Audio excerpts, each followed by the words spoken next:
ಇನ್ನು ಅಮೆರಿಕಕ್ಕೆ ಉದ್ಯೋಗ ಅರಸಿ ಹೋಗುವವರಿಗೆ ಟ್ರಂಪ್ ಶಾಕ್ ಕೊಟ್ಟಿದ್ದಾರೆ. H1B ವೀಸಾಗೆ $1,00,000 ಶುಲ್ಕವನ್ನು ಹೆಚ್ಚಿಸಲಾಗಿದೆ. ಇನ್ನು ಮುಂದೆ ಭಾರತೀಯರು ಅಮೆರಿಕದಲ್ಲಿ ಕೆಲಸಕ್ಕೆ ಹೋಗಬೇಕು ಅಂತಂದ್ರೆ H1B ವೀಸಾಗೆ ವಾರ್ಷಿಕ $90 ಲಕ್ಷ ಅಂದ್ರೆ $1,00,000 ಪಾವತಿ ಮಾಡಬೇಕಾಗುತ್ತೆ.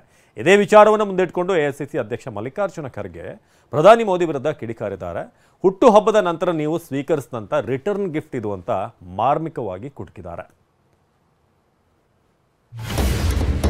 ನರೇಂದ್ರ ಮೋದಿ ಅವರೇ, ಹುಟ್ಟುಹಬ್ಬದ ಕರೆಯ ನಂತರ ನೀವು ಸ್ವೀಕರಿಸಿದ ರಿಟರ್ನ್ ಉಡುಗೊರೆಗಳಿಂದ ಭಾರತೀಯರು ನೋವನ್ನು ಅನುಭವಿಸುತ್ತಿದ್ದಾರೆ.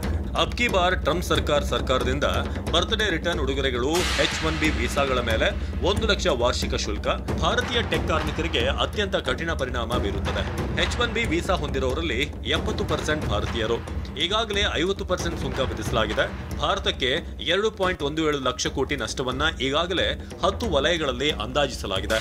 ಭಾರತೀಯ ಹೊರಗುತ್ತಿಗೆಯನ್ನು ಗುರಿಯಾಗಿಸಿಕೊಂಡು ಬಾಡಿಗೆ ಕಾಯ್ದೆ, ಚಬಹಾರ್ ಬಂದರಿನ ವಿನಾಯಿತಿಯನ್ನ ತೆಗೆದುಹಾಕಲಾಗಿದೆ. ನಮ್ಮ ಕಾರ್ಯತಂತ್ರದ ಹಿತಾಸಕ್ತಿಗಳಿಗೆ ನಷ್ಟ. ಭಾರತೀಯ ಸರಕುಗಳ ಮೇಲೆ 100% ಸುಂಕವನ್ನ ವಿಧಿಸುವುದಕ್ಕೆ EUಗೆ ಕರೆ ಕೂಡ ಮಾಡಲಾಗಿದೆ. ಟ್ರಂಪ್ ಇತ್ತೀಚೆಗೆ ತಮ್ಮ ಹಸ್ತಕ್ಷೇಪವು ಭಾರತ ಪಾಕ್ ಯುದ್ಧವನ್ನ ನಿಲ್ಲಿಸಿದೆ ಎಂದು ಹಲವು ಬಾರಿ ಹೇಳಿಕೊಂಡಿದ್ದಾರೆ. ಆದರೆ ಭಾರತೀಯ ರಾಷ್ಟ್ರೀಯ ಹಿತಾಸಕ್ತಿಗಳು ಸರ್ವೋಚ್ಚವಾಗಿವೆ. ಟೊಳ್ಳಾದ ಘೋಷಣೆಗಳು, ಸಂಗೀತ ಕಚೇರಿಗಳು ಮತ್ತು ಜನರು ಮೋದಿ ಮೋದಿ ಎಂದು ಜಪಿಸುವಂತೆ ಮಾಡುವುದು ವಿದೇಶಾಂಗ ನೀತಿಯಲ್ಲ.